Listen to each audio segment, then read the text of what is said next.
Welcome to 5 Points of Articulation, where I review action figures and then articulate 5 points to help you decide if you want to add that figure to your collection. The 5 points that I discuss are packaging, presentation, posability, playability, and price. I'm Jason, and today we're going to be taking a look at the McFarlane Toys DC Multiverse Flashpoint Batman. Now, before we dig in and go over to the review station, I want to let you know that this is my very first time trying out my new microphone, so hopefully it's going to sound great and a lot better than the last video. If you didn't see that video, it was the DC Collectibles Rebirth Batman version 2.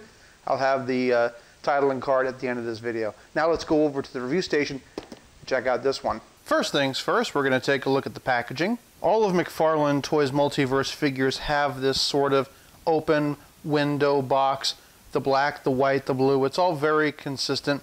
We can see at the top that it has 22 moving parts. I guess for some reason McFarlane Toys doesn't want to say points of articulation, but hey, if he did, I'd have to sue him. Haha! McFarlane Toys logo over here. We can see that this figure is for ages 12 and up, and that this is the DC Multiverse Batman. Nice open top is really great for letting light into the box and showing what's in there. On the side we can see that this Batman is from Flashpoint. And then on the back we can see some nice artwork of the comic that inspired this look, as well as some of the other figures in the wave. You'll notice it says that each figure comes with a collectible trading card, but it doesn't say anything about the other accessories.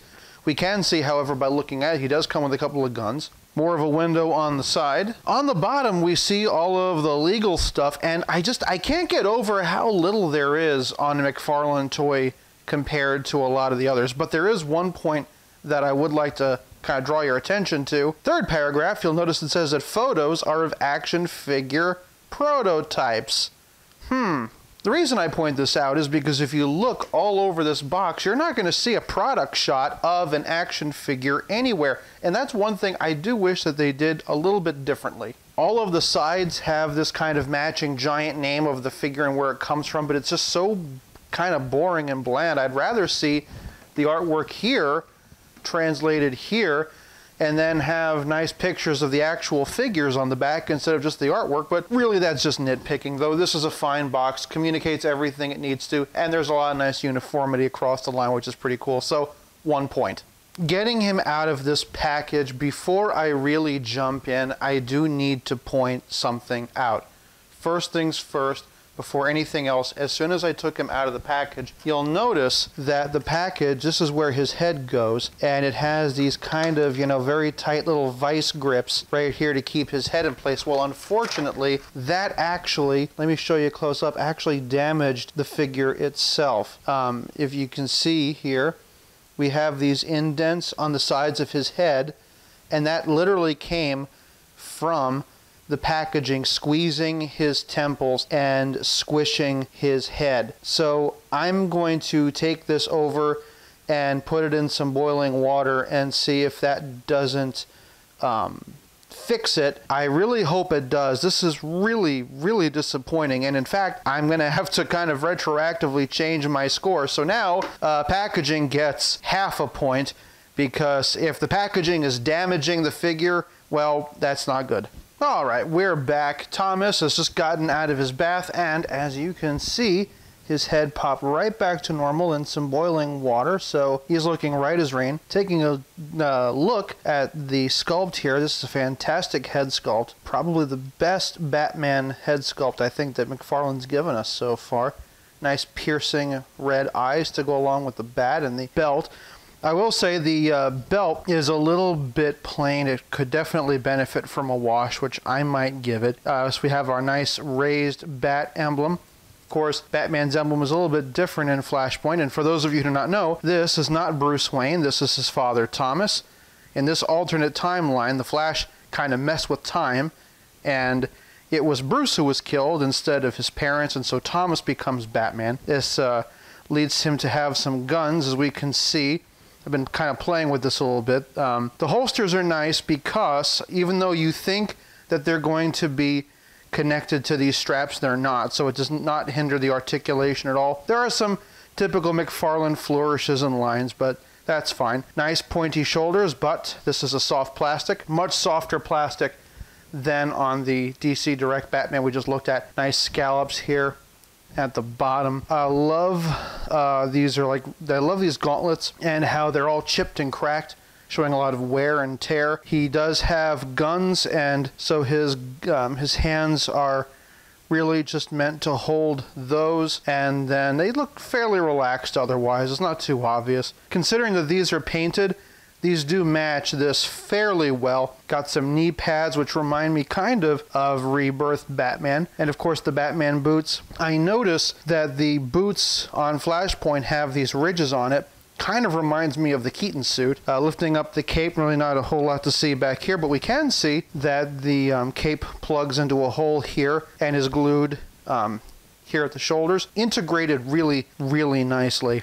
Thomas Wayne Batman does have a little bit of stubble, kind of like a goatee, but not. It's not too bad. Doesn't distract too much, but it doesn't really add much either. Coming to the top of his head, Thomas Wayne stands at 7 inches exactly, but his ears do poke up just a little above the 7-inch mark. Overall, this is an incredibly well-sculpted action figure. All of the paint apps are clean. Aside from that little QC issue I had out of the box, this is a solid figure all around. So, for presentation, I'm giving this figure 1 point. Looking at his posability, Batman is on a ball joint. He can look up a little bit. He can look down a lot. Of course, side to side, all the way around. Really great diaphragm joint here. Normally I prefer regular ab crunches, but this works really well.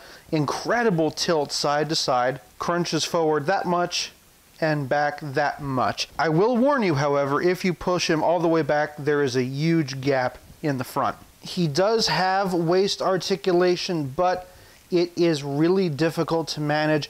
But if using both of them, incredible tilt, both, and then using both, huge arching back and crunching forward. His shoulders spin 360 degrees. He does have butterfly rotation thanks to this extra piece.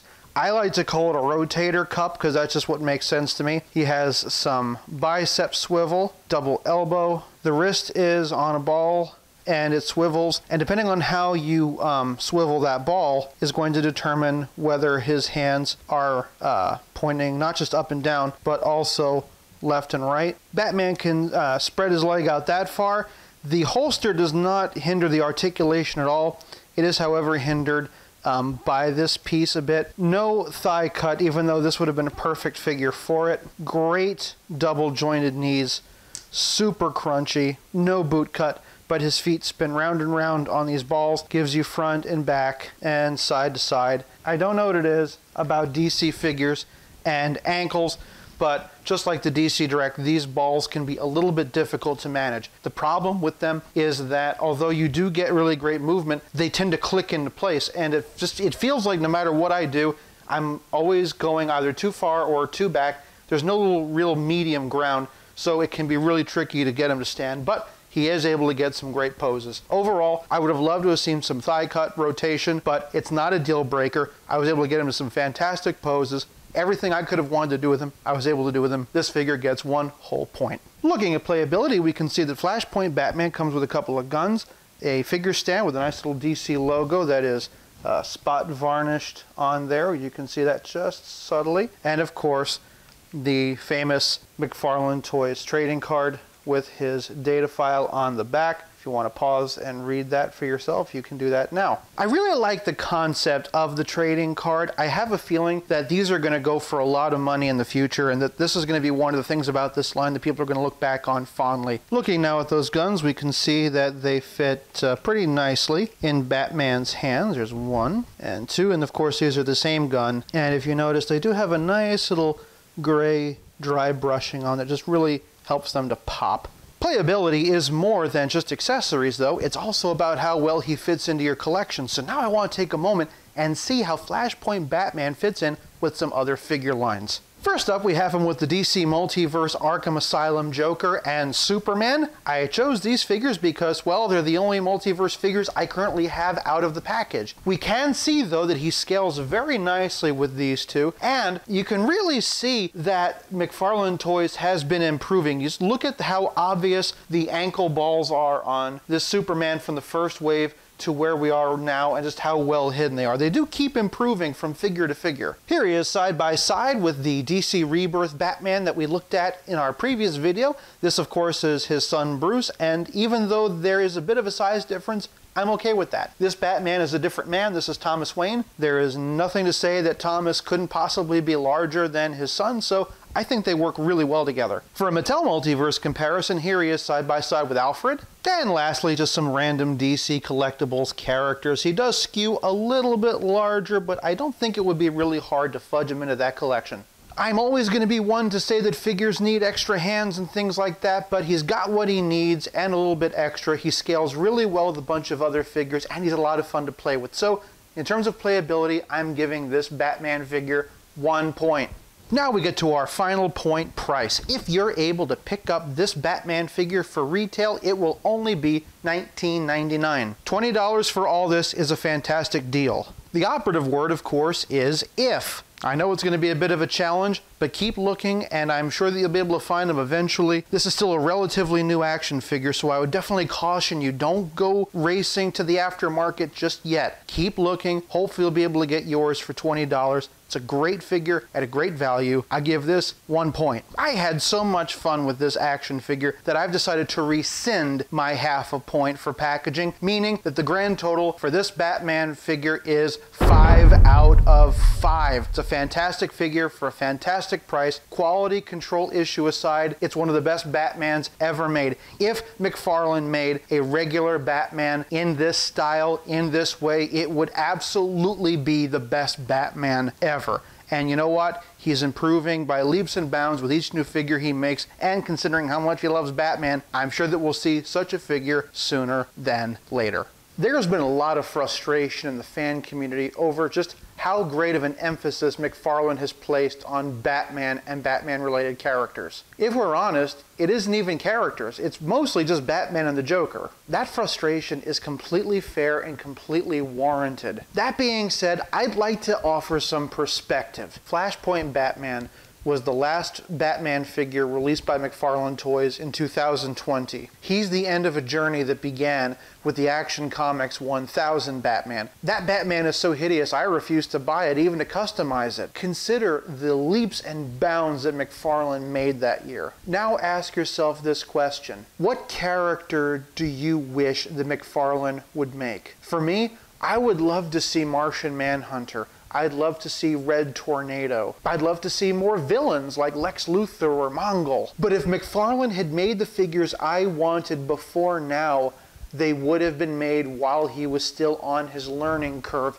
and they would not have been as good as they could have been with all the lessons he's been learning and applying. So maybe he hasn't been making all the characters that we wish he had, but at least he isn't making bad versions of those characters. Or failing that, at least lesser versions than what he's capable of. It's a brand new year, and I can't wait to see what McFarlane has in store for us. And when he does release new things, you can be sure that I'll be right here to review them. So make sure that you subscribe to this page so you don't miss anything. And definitely ring that bell and do all that YouTube rigmarole. This is a new channel, so any help that you can give me to spread the word is much appreciated. I'll be back really soon with more videos, but in the meantime, check out my review of the DC Direct Rebirth Batman version 2. You can see that video right here.